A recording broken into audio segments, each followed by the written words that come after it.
সারা বিকেল ধরে ভাবলাম কি খাওয়া যায়। লাস্টে ফ্রিজ খুলে দেখি শুধুমাত্র এই একটি বাঁধাকপি পড়ে আছে। তো চলুন দেখি বাঁধাকপি দিয়ে কি করা যায়। প্রথমেই বাঁধাকপিগুলো কুচো কুচো করে কেটে নিয়েছি। কেটে নেওয়ার পরে পরিমাণ মতো নুন দিয়ে ভালো করে চটকে মেখে নিয়েছি। দেখুন এতটাই চিপে চিপে মেখেছি যাতে চিপলে জল বেরোয়। এর পরিমাণ একদম অর্ধেক করে নিয়েছি। আর নিয়েছি পেঁয়াজ কুচি, গ্রেটেড আদা আর পরিমাণ মতো যে যেমন ঝাল খায় সেরকম। পেঁয়াজটাও একদম ভালো করে মেখে নিতে হবে। মেখে নিয়ে দিয়ে দিচ্ছি আদা, গ্রেটেড যে আদা, লঙ্কা, হলুদ গুঁড়ো, কাশ্মীরি লঙ্কার গুঁড়ো, আর দিয়ে দিচ্ছি চালের গুঁড়ি 2 চামচ, আর বাকি 4 চামচ মতো দিচ্ছি বেসন। এখানে কোনো এক্সট্রা জল ইউজ করার দরকার নেই।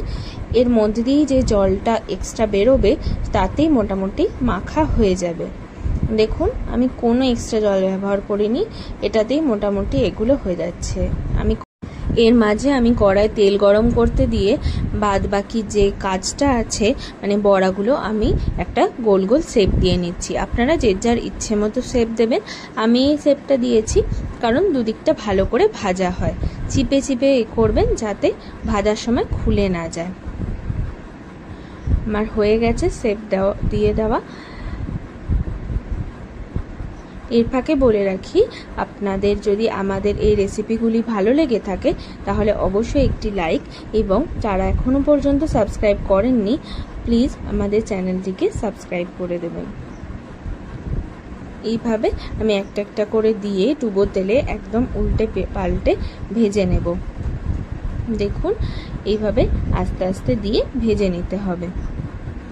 এইভাবেই তৈরি করে নিন বাঁধাকপির পকোড়া। ব্যাস এইভাবেই হয়ে গেল একদম ইভিনিং স্ন্যাক্স জমে ক্ষীর। তো নমস্কার, দেখা হচ্ছে পরের ভিডিওতে।